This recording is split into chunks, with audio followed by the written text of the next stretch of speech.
Ibu Bapak, Ibu Bapak, saudara-saudari, para suster, frater, selamat bertemu kembali karena ini perjumpaan pertama setelah Paskah. Baiklah saya menyampaikan ucapan selamat Paskah untuk kita semua. Sedang berada dalam libur Lebaran ya, tetapi malam ini saya melihat ya peserta masih sama banyak dengan hari-hari biasa. Ya. Nah, saya mohon izin untuk share screen ya. Ya.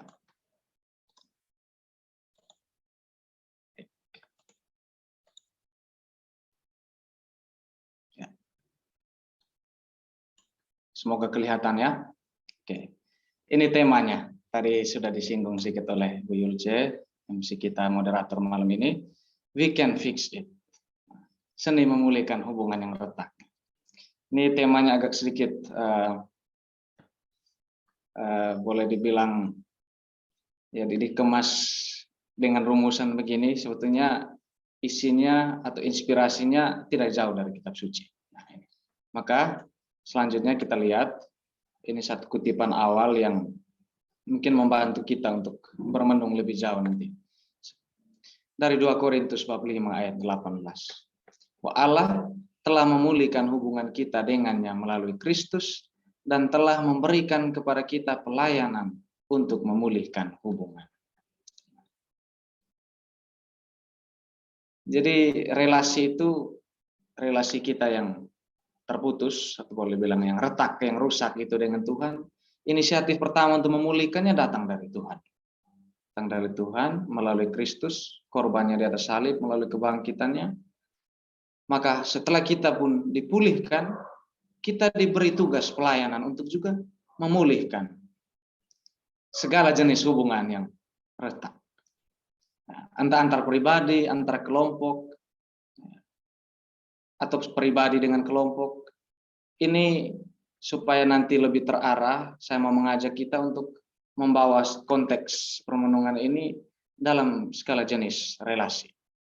Ya, entah dalam keluarga, dalam hidup berkomunitas, hidup bermasyarakat, dalam pergaulan umumnya. Nah, jadi saya ingin menampilkan dulu kerangka pembahasan kita supaya lebih terarah. Malam ini kita akan melihat 3 bagian besar ini saja sebetulnya, ditambah dengan satu refleksi penutup. Awalnya itu mengenai inspirasi tema dari bacaan Paskah dari Yohanes 21, bagaimana Petrus itu dipulihkan kembali oleh Tuhan. Kemudian kita masuk pada bagian kedua, nanti ini masih satu penggambaran yang ideal, bagaimana 2 inti kehidupan kita, itu belajar mengasihi dan menjadi pembawa damai. Dan yang lebih praktis lagi nanti kita akan melihat, kalau kita itu adalah pembawa damai, apa saja yang mesti kita lakukan. Ini nanti kita akan lihat 7 langkah konkret untuk memulihkan suatu hubungan. Dan ditutup dengan sebuah refleksi penutup.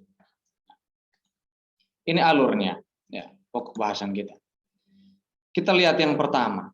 Ini bacaan Paskah, saya sengaja pilihkan, dan secara kebetulan tema ini yang menggerakkan saya untuk merumuskan pokok refleksi kita malam ini. Biasanya untuk membangun itu jauh lebih gampang daripada memperbaiki yang sudah rusak. Kita semua tahu ini, juga hal yang umum. Tetapi memperbaiki yang rusak itu biasanya butuh usaha lebih, semacam kerja 2 kali.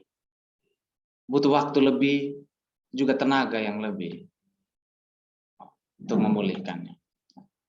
Tetapi meskipun pekerjaan ini tidak mudah, tapi inilah yang Tuhan Yesus lakukan. Sebetulnya kalau mau disederhanakan teologi salib, penderitaan Tuhan itu adalah ini, mau memulihkan hubungan. Hubungan apa? Hubungan kita yang retak dengan Tuhan karena dosa. Itu. Jadi pertama-tama yang menjadi pembawa damai itu adalah sebetulnya Tuhan Yesus. Maka kita sebut seringkali mengatakan Yesus Sang Raja Damai. Karena kita pun dipulihkan, maka kita pun diberi tugas untuk juga memulihkan relasi, segala jenis relasi yang kita bangun. Jadi inisiatif pertama tadi untuk membangun dan memulihkan suatu relasi itu datang dari Tuhan. Jadi tidak serta-merta kita diberi tugas untuk juga menjadi pembawa damai, untuk memulihkan suatu relasi yang tidak lagi elok, tidak lagi baik sebagaimana seharusnya. Tapi karena Tuhan Yesus sendiri sudah mencontohkan. Konkretnya ini kita boleh belajar dari Santo Petrus, Rasul Petrus. Tuhan Yesus dalam penampakan setelah kebangkitan memberikan pertanyaan ini kepada Petrus. Apakah engkau mengasihi aku lebih daripada mereka ini? Ya, Bapak pasti ingat berapa kali Tuhan menanyakan ini. Itu sebanyak 3 kali. Ya, 3 kali. Untuk menggambarkan apa? Ini untuk memulihkan kasih Petrus kepada Yesus setelah ia pun pernah menyangkal Yesus sebanyak juga 3 kali. Ini tafsiran paling sederhana terhadap Injil ini, karena ini semacam satu inspirasi saja supaya mengantar kita kepada tema. Maka ini saya tampilkan, ini hanya satu slide, jadi kita tidak berlama-lama di sini. Tapi pada intinya bahwa ketika Petrus menyangkal Yesus sebanyak 3 kali, dia lakukan itu di mana? Di depan orang banyak. Maka ketika Tuhan mau memulihkan kasih Petrus kepadanya, ia juga menanyakan dan mendengar pengakuan dari Petrus juga sebanyak 3 kali. Ya Tuhan, engkau tahu aku mengasihi engkau. Itu juga terjadi di depan murid-murid yang lain, di depan orang banyak. Sehingga tadi penyangkalan Petrus yang 3 kali itu terjadi disaksikan oleh banyak orang, tetapi juga pengakuan dia bahwa ia mencintai Tuhan lebih daripada yang lain, itu juga disampaikan di hadapan orang lain yang menjadi saksi. Ini inspirasi yang paling dekat dengan masa Paskah kebetulan, bahwa Tuhan juga memulihkan hubungan yang retak antara Petrus dengan dirinya, antara Petrus dengan para rasul yang lain. Maka kita melihat ya, ada 2 inti kehidupan sebetulnya. Kalau mau kita kerucutkan lagi dari refleksi yang pertama tadi. Bahwa yang pertama itu adalah untuk belajar mengasihi. Mengapa Tuhan mau memulihkan hubungan kita dengan Dia? Karena apa? Karena Dia mengasihi kita. Ini konsep teologinya. Karena Ia pertama-tama mengasihi kita. Jadi inti dari kehidupan ini sebetulnya adalah belajar bagaimana mengasihi. Belajar menghargai hubungan dan juga berupaya untuk memeliharanya. Jadi bukan menyangkalnya. Atau bahkan menolaknya ketika ada konflik. Ketika ada perpecahan atau keretakan. Rasul Paulus dengan tegas menuliskan ini. Hendaklah kamu sehati sepikir, saling mengasihi, jadilah sahabat-sahabat sejati. Ini poin yang pertama. Lalu yang kedua kita lihat bahwa inti kehidupan kita itu setelah kita mengalami kasih Tuhan tadi, dan karena memang Tuhan mengasihi kita, maka kita pun belajar untuk menjadi pembawa damai. Pembawa damai. Ya, terdengar sangat abstrak ya, tetapi inilah dasar sebetulnya panggilan Kristiani. Mengasihi dan membawa damai. Dan hati yang damai itu biasanya dimiliki kalau orang itu mengasihi. Jadi kasih dan kebencian itu tidak bisa ada bersama. Kalau orang mengasihi, tidak mungkin dia membenci. Dan sebaliknya pun begitu, kalau dia membenci, maka tidak ada tempat untuk kasih. Maka beberapa orang kudus kita, salah satunya Santo Yohanes dari Salib katakan, mencintailah atau mengasihilah di mana tidak ada kasih. Maka engkau akan menemukan kasih di sana. Jika kita ingin dikenal sebagai anak Allah, kita harus belajar untuk menjadi pembawa damai. Makanya Tuhan Yesus dalam Injil Matius itu katakan demikian. Berbahagialah orang yang membawa damai, karena mereka akan disebut anak-anak Allah. Akan disebut anak-anak Allah. Jadi sebetulnya hanya dua ciri khas yang membuat kita itu terbedakan dengan jelas dengan umat beragama lain. Yang pertama itu apa? Kasih yang kita miliki. Dan yang kedua adalah hakikat kita sebagai pembawa damai. Ini yang Tuhan Yesus tunjukkan dengan hidupnya. Salib hingga peristiwa kebangkitan sebetulnya mau menggambarkan dua hal ini. Yaitu Yesus yang mengasihi, Tuhan yang mengasihi, dan Tuhan yang memulihkan relasi kita dengan dirinya. Yang membawa penebusan. Bahasa lebih rumit lagi. Membawa keselamatan. Konkretnya adalah membawa kita. Makanya kalimat yang Tuhan sampaikan, ucapan yang paling pertama ketika menampakkan diri kepada murid adalah damai sejahtera bagi kamu. Damai sejahtera bagi kamu.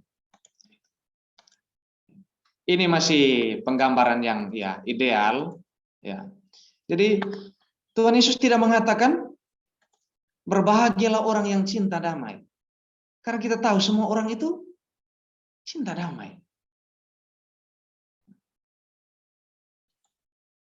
Tetapi Tuhan katakan berbahagialah orang yang membawa damai. Yaitu orang-orang yang secara aktif berusaha untuk menyelesaikan suatu konflik. Jadi tugas kita sebetulnya jauh lebih berat dari itu. Atau jauh lebih serius dari sekedar mencintai kedamaian. Tetapi untuk menciptakan kedamaian. Bukan hanya mencintai kedamaian. Bukan hanya menyukai suatu situasi di mana ya tidak ada situasi konflik dan sebagainya. Tapi tugas kita adalah untuk membawa damai. Nanti konkretnya kita akan lihat bagaimana itu, cara-caranya seperti apa, dan ya bagaimana itu mungkin untuk kita praktik. Jadi pembawa damai itu biasanya tidak banyak, karena usaha ini adalah butuh pengorbanan dan kerja keras. Nah, Yesus Sang Raja Damai juga tidak pernah takut akan konflik. Kadang-kadang Tuhan itu memancing konflik demi kebaikan banyak orang. Untuk mengajarkan sesuatu yang lebih penting, suatu nilai yang jauh lebih tinggi tingkatannya, Tuhan kadang ini memancing konflik. Kita ingat hampir setengah kisah Injil itu adalah kisah tentang konflik antara Tuhan Yesus dengan ahli-ahli Taurat dan orang-orang Farisi. Bukan karena Tuhan Yesus suka konflik, tidak, tetapi dengan menciptakan konflik, dengan memancing konflik itu, orang tertantang untuk melihat satu nilai yang lebih tinggi dari itu. Nah, kita pun demikian. Ada situasi di mana kita memang perlu menghindari konflik. Kadang juga kita perlu menciptakan konflik. Dan juga yang paling penting adalah kita menyelesaikan konflik. Jadi itu yang kedua. Maka tadi setelah melewati dua penggambaran yang lebih ideal, lebih abstrak, lebih konseptual, saya sengaja cepat-cepat di bagian awal supaya nanti kita lebih berfokus pada pesan yang lebih aplikatif. Kita akan lihat pada bagian ini adalah tentang bagaimana langkah-langkah untuk memulihkan suatu hubungan. Ya, saya perlu jujur, ini bukan murni refleksi saya, tapi saya membaca dari sumber ini, dari tulisan Rick Warren, yang dalam beberapa kesempatan pun saya sering mengacu. Ini gambarannya, 7 langkahnya demikian. Yang pertama itu, bicara kepada Allah sebelum berbicara kepada orang tersebut. Artinya kita andaikan kita mau memulihkan suatu hubungan yang retak dengan seseorang, ada subjek lain. Yang kedua itu ambil inisiatif. Yang pertama. Langkah ketiga bersimpati terhadap perasaan-perasaan mereka. Dan keempat mengakui peranan kita dalam konflik itu. Ya. Kemudian seranglah masalahnya atau fokus pada masalah, bukan orang. Bekerja sama sebanyak mungkin dan utamakan rekonsiliasi dan bukan resolusi. Bapak Mama tidak perlu cemas karena kita akan lihat satu persatu itu ke-7 poin ini, supaya lebih konkret lagi. Kita lihat yang pertama, langkah yang pertama adalah bicarakanlah kepada Tuhan sebelum berbicara kepada orang tersebut. Jadi ini yang harus kita pegang kalau hendak mengusahakan satu, ya bahasa sederhananya, kita mau berdamai dengan orang, atau kita mau mendamaikan orang, pertama bicarakan dulu dengan Tuhan. Karena apa? Kita akan menemukan bahwa Allah itu mampu mengubah hati kita, atau bahkan Dia mampu mengubah orang lain tersebut tanpa bantuan kita. Jadi langkah pertama, kalau Tuhan sudah mengubah hati kita, mengubah hati orang yang ya berkonflik dengan kita itu, sebetulnya sudah setengah solusinya itu sudah ditemukan. Itu dia. Ini contoh dalam kitab suci Daud itu, gubahan Mazmur-Mazmurnya sebetulnya itu ungkapan dia curhat dengan Tuhan.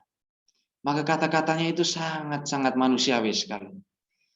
Hati yang remuk reda, bagaimana aku bisa, aku mungkin lebih tahan kalau yang memusuhi saya itu adalah orang yang saya tidak kenal. Tetapi orang yang duduk semeja dengan saya, dialah yang memulai konflik dengan saya. Itu ungkapan-ungkapan dalam Mazmur-Mazmur Daud.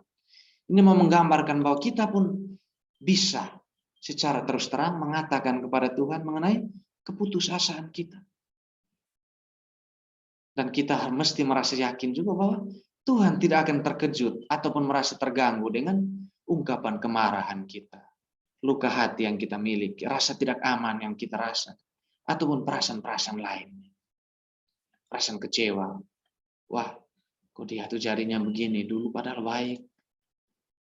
Kok dia bisa berubah. Nah, ini yang pada tahap yang pertama yang mesti kita sampaikan kepada Tuhan. Perasaan-perasaan yang paling konkret yang kita alami. Karena tidak seorang pun bisa memenuhi semua kebutuhan kita kecuali Allah. Kalau langkah pertama ini kita sudah bisa lalui, kita sudah bisa terbuka, pertama terbuka dengan Tuhan dulu, maka kita akan bisa melangkah ke tahap berikut, yaitu mengambil inisiatif. Mengambil inisiatif. Jadi untuk mendamaikan diri kita dengan orang, atau mendamaikan orang lain itu, perlu ini, inisiatif pertama dari kita. Jadi tidak peduli apakah kita itu orang yang melukai atau yang dilukai. Itu kemudian kesampingkan dulu. Tapi munculkan dulu inisiatif, bahwa saya ingin memulihkan satu hubungan ini. Nah, tidak peduli apakah saya yang salah atau tidak. Itu dulu. Karena kalau kita melihat, atau kalau kita mau mengandaikan bahwa yang mengambil inisiatif itu harus orang yang ya dilukai, maka Tuhan Yesus tidak akan pernah mengambil inisiatif semacam ini. Karena Tuhan tidak pernah salah.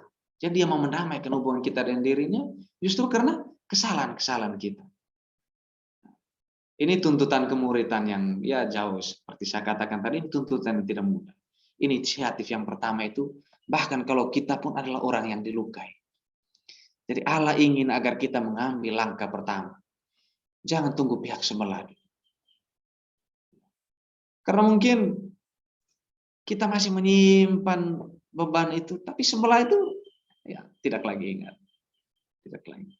Jadi ya menyimpan konflik itu sendirian seperti menyalakan api di dalam rumah sendiri. Yang terbakar adalah rumah kita. Dan menjadi korban adalah kita sendiri yang ada dalam rumah itu.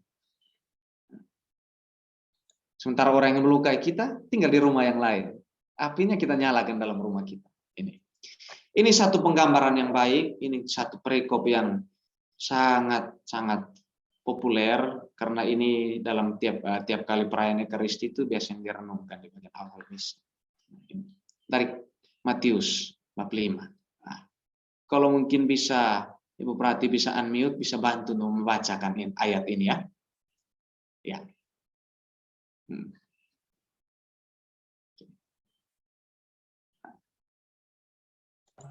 Atau kalau kesulitan yang bisa unmute salah satu ibu, mungkin ibu.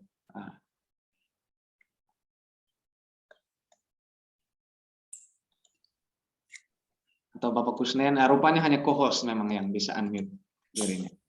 Ya. Tidak peduli. Oke.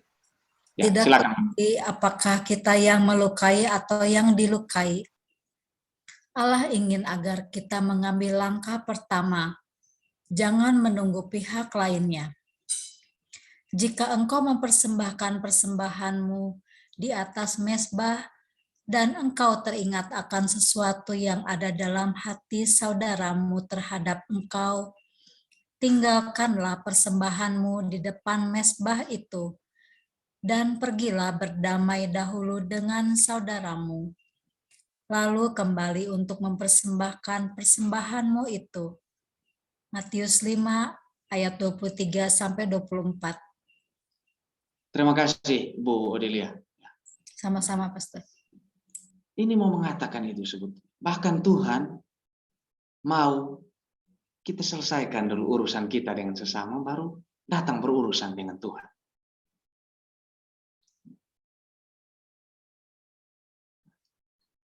Gitu. Ya tentu, ini tidak selalu mudah. Tetapi kalau kita mengingat ini, karena Tuhan Yesus seringkali mengulangi ini, pasti kita pelan-pelan akan bisa. Arti menjadi satu kebiasaan bahkan. Kalau kita berdoa sudah mulai tidak nyaman karena masih teringat, wah saya masih ada urusan yang belum selesai dengan si dia dan orang ini. Atau tadi sebelum masuk gereja saya masih marah-marah dengan anak atau dengan siapapun, atau ada yang masih pertama-tama ini. Kalau belum bisa pergi ketemu langsung, ya paling tidak kita berdamai dulu dengan diri kita, bahwa setelahnya kita akan siap untuk menyelesaikannya secara langsung. Ini. Jadi setelah itu, dan hanya setelah itu, kembalilah dan kerjakan urusan kita dengan Allah. Itu yang dimaksudkan apa? Ya, perselisihan dengan sesama tadi. Dan ketika persekutuan kita menjadi tegang atau retak, rencanakan suatu pertemuan damai dengan segera. Jangan menunda atau membuat dalih atau membuat alasan-alasan. Saya belum siap. Karena apa?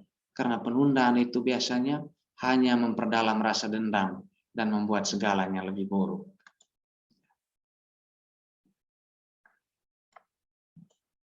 Saya tidak hendak merumuskan pengalaman kita yang masing-masing mungkin sangat khas dan personal, tetapi umumnya demikian. Semakin kita menunda untuk menyelesaikan si konflik, untuk segera berdamai itu, justru apa? Memperdalam rasa dendam. Situasi bahkan jauh lebih buruk, bukannya menjadi lebih baik. Jadi dalam konflik, waktu itu tidak menyembuhkan apa. Waktu justru menyebabkan luka yang semakin bernanah. Bertindak dengan cepat juga akan membantu mengurangi kerusakan rohani bagi kita. Ya, memang sering kita dengar ada yang katakan time is healing. Waktu itu menyembuhkan. Tetapi ternyata untuk konflik, apalagi jenis konflik tertentu, justru tidak. Dia hanya menambah durasi kapan dia sembuh. Seperti luka yang tidak segera di atas itu kan dia akan menjadi luka yang semakin terinfeksi, semakin dia bernanah dan segala macam. Tapi luka yang langsung di tangan itu biasanya proses sembuhnya juga cepat. Ini satu pengandaian saja yang mungkin tidak selalu pas untuk menggambarkan situasi batin, tapi paling tidak punya kemiripan proses dan situasinya. Gitu. Ini dalam kitab suci kalau kita tengok perjanjian lama, ketika Ayub itu mendapat cobaan yang luar biasa itu, sahabat-sahabatnya mengingatkan dia, sakit hati sampai mati itu merupakan hal bodoh yang tidak berguna untuk dilakukan. Dan kemarahanmu hanya menyakiti diri sendiri. Karena di hadapan pergumulan itu, Ayub berusaha untuk menanyakan, kenapa saya? Kenapa saya Tuhan? Kenapa begini situasinya? Padahal dia itu dikenal sebagai orang yang saleh dan segala macam. Tapi ada nasihat bijak dari sahabat-sahabatnya. Sakit hati itu, apalagi sakit hati yang dibawa sampai mati, itu adalah hal bodoh yang tidak berguna untuk dilakukan. Artinya kita mengorbankan durasi waktu yang setelahnya. Kemarahanmu hanya menyakiti diri sendiri. Ya, Kebanyakan memang begitu. Orang yang berkonflik dengan kita itu, kita lihat, wah, dia macam lebih bahagia dari sebelumnya. Atau nampak lebih makmur dari biasa. Sementara kita, ya masih menyimpan. Kalau ketemu, dia tersenyum, lepas, kita cemberut, dan segala macam. Ya itu biasanya tanda-tanda kelihatan. Dia jalan biasa saja di jalur yang normal, ya kita berusaha untuk ambil jalan pintas, supaya tidak berpapasan dengan dia. Ini sebetulnya tanda-tanda yang justru kerugiannya lebih banyak ke siapa? Ke kita sendiri rupanya. Ke kita sendiri. Maka ini bagian ini, inisiatif itu harus datang dari siapa? Dari kita. Karena apa? Karena bantuan itu pertama-tama bukan untuk orang itu yang dengannya kita ingin segera berdamai. Tetapi bantuan pertama adalah untuk diri kita sendiri. Itu yang kedua. Tahap yang ketiga, bersimpati terhadap perasaan-perasaan mereka. Jadi kita sudah lewati 2 tahap, bicarakan dengan Tuhan, kita sudah berani terbuka, lalu kita ambil inisiatif, oke meskipun saya yang tersakiti, saya mau ketemu dan memperbaiki situasi. Dan yang ketiga, berusaha untuk bersimpati terhadap perasaan-perasaan mereka. Artinya apa?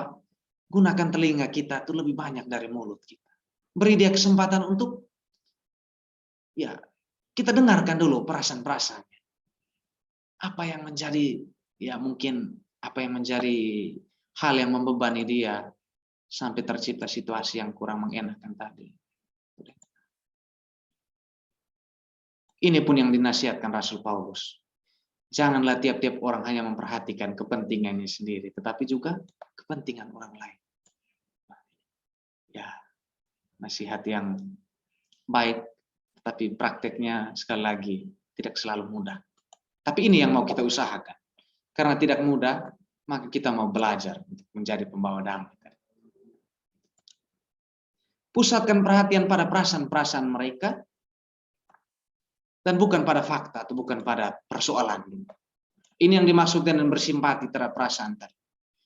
Mulai dari yang simpati. Abaikan dulu solusinya. Mungkin kalau pertemuan pertama belum ada solusi, tidak apa-apa. Tidak apa-apa. Tidak apa-apa. Jangan lebih dahulu mencoba membujuk orang untuk menceritakan apa yang mereka rasakan. Bersimpatilah dulu dengan apa yang dia rasakan. Supaya apa? Supaya dia mau terbuka dulu. Bersimpati terhadap perasaan. Mengapa dia menjauh dengan kita? Mengapa dia punya penghargaan atau kedekatan itu berbeda dari biasanya? Beri dia waktu. Kalau kita peduli dengan apa yang dia rasakan, beri dia waktu. Kalau dia siap, dia pasti akan cerita. Dengarkan saja dan biarkan mereka mengeluarkan isi hati, bahkan secara emosional pun tidak apa-apa. Tanpa kita mesti membela diri. Jadi solusinya belum, pada tahap ini belum. Bersimpatilah dulu terhadap perasaan. Berusaha untuk memahami dari sudut pandang kita apa yang dia rasakan. Baru yang berikutnya, setelah kita mendengarkan dari pihak sebelah tadi, mengakui peranan kita dalam konflik kita. Sebetulnya dalam konflik kita itu, kita berkontribusi atau tidak? Itu maksudnya. Ini yang dimaksudkan dalam Injil Matius itu ketika dikatakan, keluarkanlah dahulu bahalok dari matamu, maka engkau akan melihat dengan jelas untuk mengeluarkan selumbar itu dari mata saudara. Jadi kalau kita baca perikop-perikop tertentu dalam kitab suci itu, dalam kacamata tema ini, banyak sebetulnya mendukung tema. Bagaimana menggerakkan kita untuk menjadi orang yang mudah mengasihi dan mudah berdamai dengan konflik. Ini. Jadi akui dulu peranan kita dalam konflik. Mana tahu justru kita yang punya balok yang lebih besar dari selumbar. Mungkin peran kita dalam konflik itu yang terbesar. Maka tahap keempat adalah perlu untuk kita melihat, tanyakanlah, apakah saya yang menjadi pembawa masalah ini? Mungkin saya itu tidak terlalu realistis, atau mungkin saya yang tidak terlalu peka. Atau bahkan mungkin saya itu terlalu peka, terlalu sensitif, sehingga mau mengatur orang, atau maunya dimengerti saja, tanpa mau mengerti pihak sebelahnya. Mungkin saya terlalu peka, sehingga saya itu menuntut terlalu besar, menuntut terlalu banyak daripada tuntutan yang saya beri untuk diri saya sendiri. Inilah yang dimaksud mengakui peranan kita dalam konflik. Karena apa? Karena pengakuan semacam itu menjadi alat yang penuh kuasa untuk rekonsiliasi, untuk pendamaian, untuk pemulihan. Jadi mulailah dengan secara rendah hati mengakui kesalahan-kesalahan kita. Itu. Kalau sudah ada sikap ini, kita terbuka, bahkan mungkin ya pengakuan yang tidak menyenangkan sekalipun, itu tanda pertama, tanda yang baik untuk kita melihat bahwa relasi itu akan bisa kita pulihkan. We can fix it. Kalau apa? Dari pihak kita ini ada kerendahan hati. Mengakui, entah besar atau kecil, pasti dan tentu saja ada peranan kita dalam konflik, dalam relasi itu, dalam pertentangan itu. Nah, itu yang keempat. Dan yang kelima, setelah kita mengakui bahwa ada keterlibatan, ada peran kita dalam konflik itu, jadi yang paling penting ini, fokus pada masalahnya, bukan pada orang. Ya. Seranglah masalahnya, artinya kita gali betul akar persoalannya itu seperti apa. Bukan fokus pada kepribadian orang itu. Memang kita biasanya kalau kita sudah tidak suka dengan satu orang itu, kita akan fokus pada ya kepribadian yang kita tidak senang itu. Bukan lagi pada masalah, bukan pada fakta, bukan pada satu ya pengamatan yang lebih objektif. Tapi jadinya sangat subjektif. Karena secara kodrati, Santa Teresa Avila itu sering kali katakan dalam buku hidupnya, secara kodrati, kita cenderung untuk lebih menyukai orang yang kita sukai secara akhirnya. Juga secara kodrati kita akan digerakkan untuk juga lebih mudah untuk bergaul dengan orang-orang yang kita sukai. Padahal ternyata hidup ini jauh lebih kompleks dari itu. Kita ditempatkan bukan hanya dengan orang-orang yang kita sukai, tapi Tuhan menempatkan kita dengan orang-orang yang ia kehendaki untuk dengannya kita berelasi. Maka konflik itu menjadi hal yang selalu tak bisa kita hindarkan dalam hidup. Jadi fokus pada masalah, bukan pada orang. Jadi kita tidak mungkin membereskan masalah jika kita sibuk mencari siapa yang harus bertanggung jawab. Siapa yang harus bertanggung jawab? Kalau kita sibuk mencari tahu itu, artinya kita tidak fokus untuk mencari penyelesaian. Kita tidak sedang berada pada jalur untuk memulihkan satu relasi rusak tadi. Alkitab mengatakan, jawaban yang lemah lembut meredakan kegeraman, tetapi perkataan yang pedas membangkitkan amarah. Ibu-ibu biasanya tahu lebih baik ini, bagaimana memperlakukan anak-anaknya. Ya. Ibu Lucia Melani itu sudah terkejut, oh ya betul. Ya, artinya saya mengalami juga ibu sebagai anak. Kalau anak itu sudah ya meninggi nada bicaranya, biasa ibu-ibu tuh kalau juga tonnya tinggi, wah maka sulit untuk ketemukan. Tapi biasanya harus ada langkah pengorbanan dari salah satu pihak. Ini yang dimaksudkan. Jadi kalau kita mau membereskan masalah, jangan sibuk cari siapa yang harus bertanggung jawab. Nah, fokus.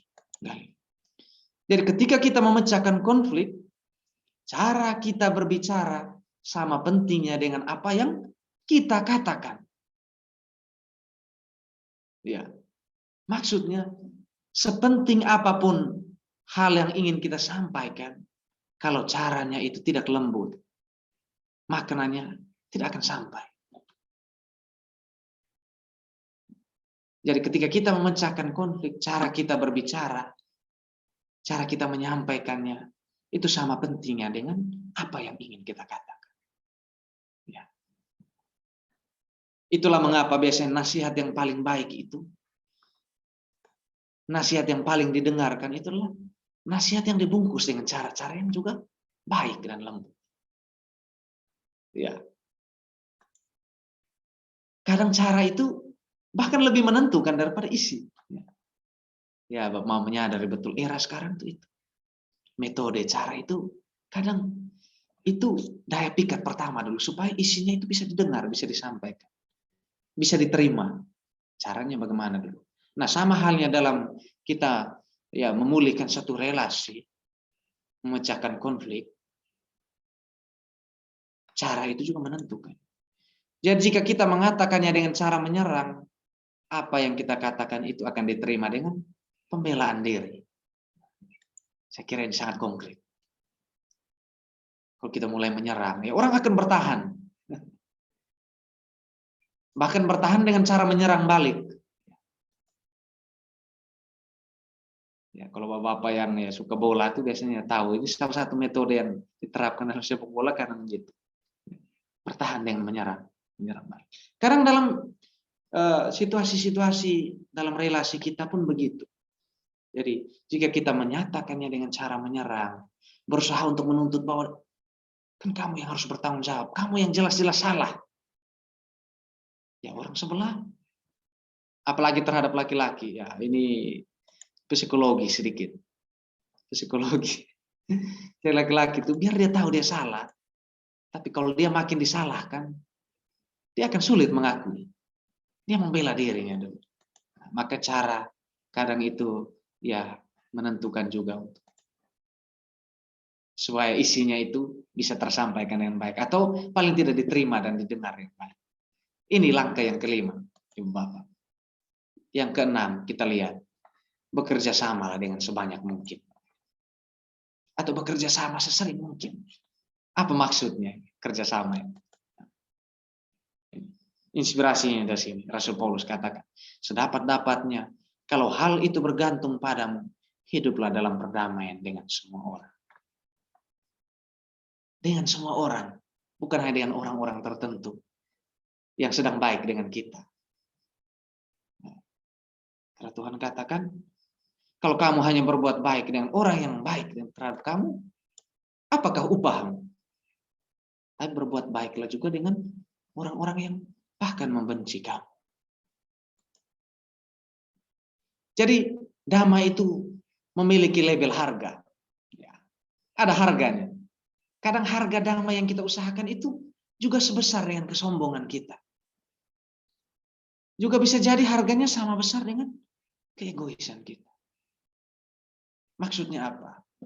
Arti damai yang kita usahakan itu biasanya juga dihalangi oleh keegoisan kita.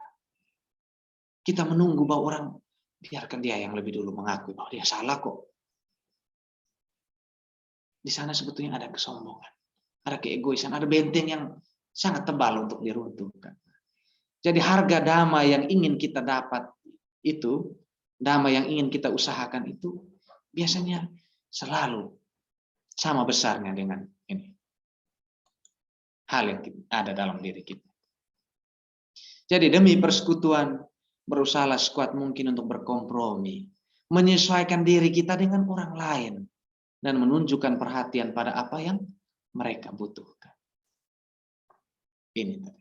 Berkompromi artinya kita tahu dalam hal itu ya bukan kita yang salah.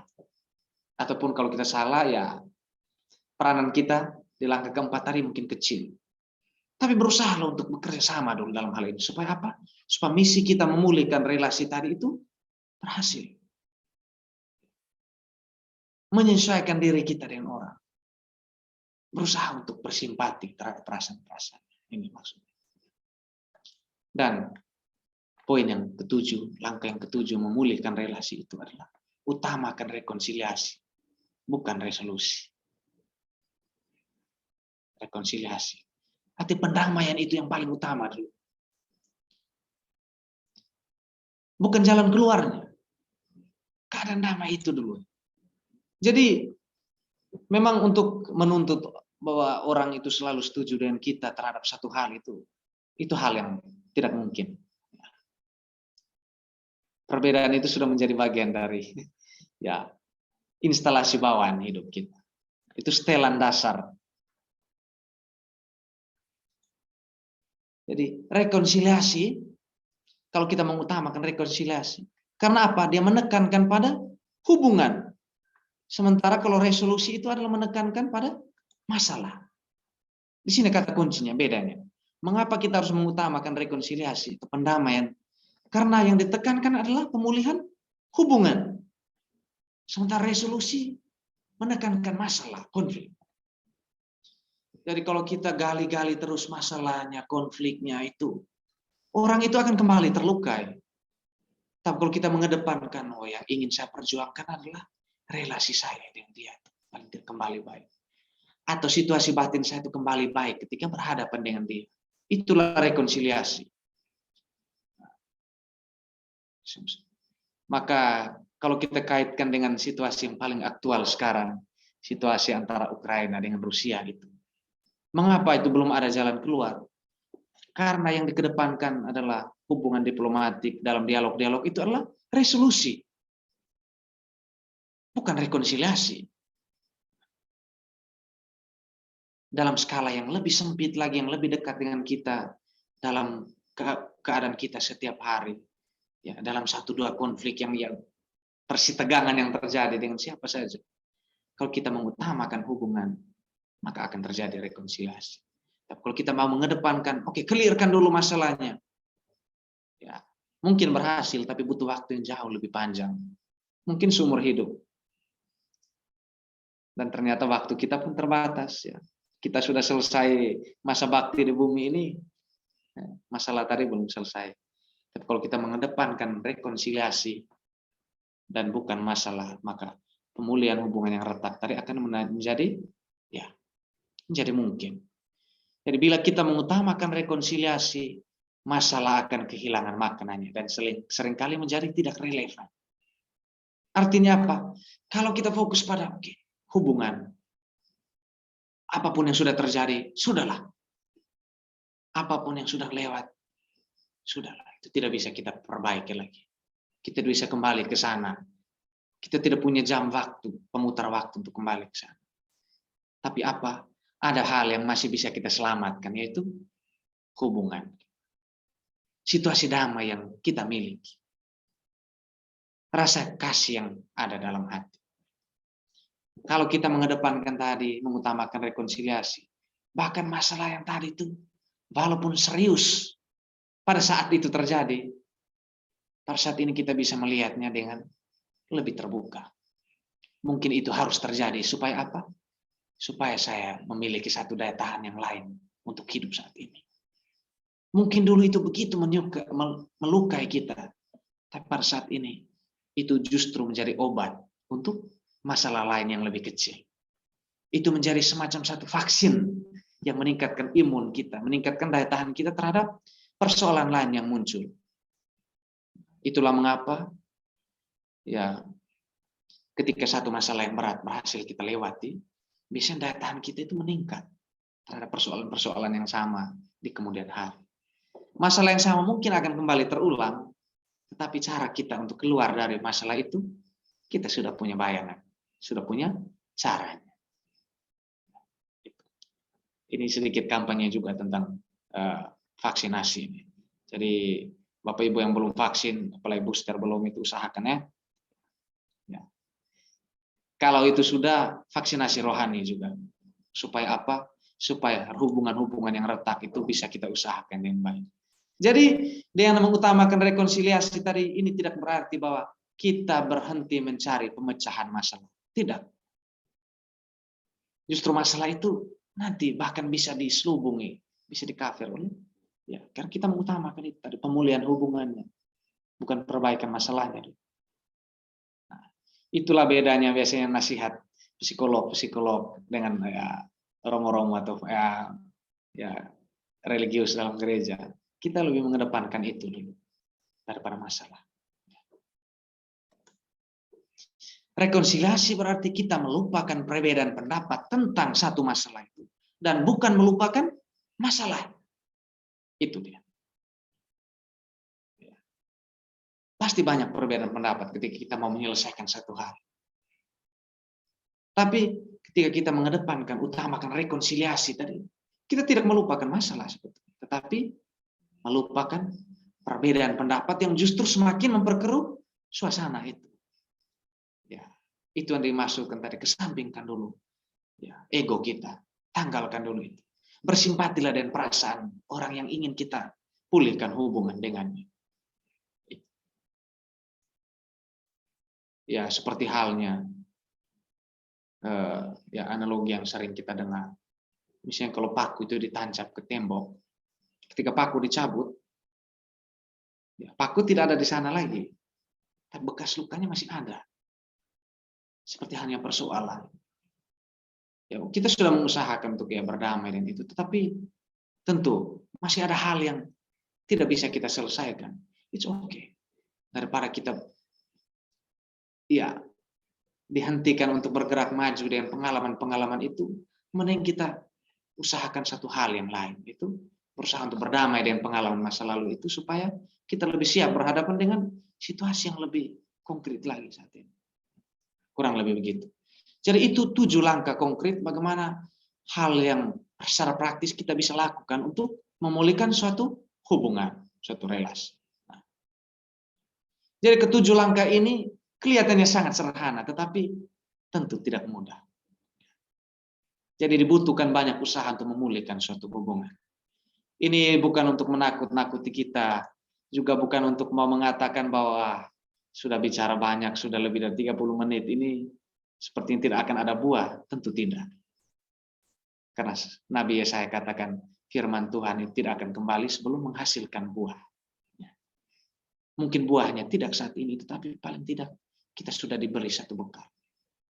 Atau kalau mencuci sayur, airnya kan tidak tetap ada pada sayur itu, tetapi kotorannya dia bawa pergi. Ya mungkin dengan beberapa refleksi malam ini, membantu kita untuk secara konkret mengusahakan hal yang mungkin kita ingin mengusahakan itu, tapi kita belum tahu harus mulai dari mana. Jadi ketika kita mengusahakan damai, kita melakukan apa yang ingin Allah lakukan. Itulah sebabnya Allah menyebut kita anak-anaknya ini sebagai pembawa damai. Sebagai pembawa damai. Maka bersama Tuhan, apapun bisa kita pulihkan. We can fix it. Tentu bukan hanya dengan kekuatan kita, tetapi libatkan Tuhan juga. Ingat tadi langkah yang paling pertama, itu adalah bagian Tuhan. Dan langkah paling terakhir, itu sudah menjadi tugas kita. Yang memulainya, kenapa kita harus melibatkan Tuhan? Karena biasanya untuk memulai itu selalu lebih sulit daripada proses selanjutnya. Untuk banyak hal biasanya begitu.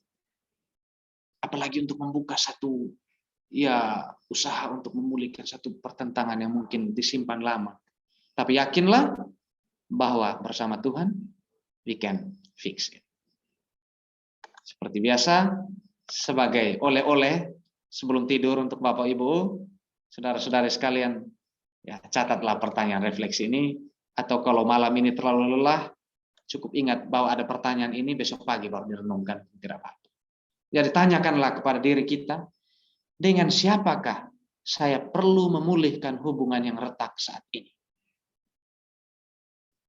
Apakah saya mengizinkan Tuhan membantu saya dalam usaha ini? Kita ingat dulu dengan siapa. Harus spesifik. Ya. Jangan berpikir, wah saya aman-aman saja. Tidak. Mungkin ada hal yang secara ya kasat mata. Atau mungkin secara tidak sengaja kita membuat orang ya sudah terlukai. Jadi coba berusaha untuk mengingat pengalaman-pengalaman itu. Lalu konkretkan dengan siapakah saya perlu memulihkan hubungan yang retak saat ini. Dan tanyakanlah juga, apakah saya mengizinkan Tuhan membantu saya dalam usaha ini.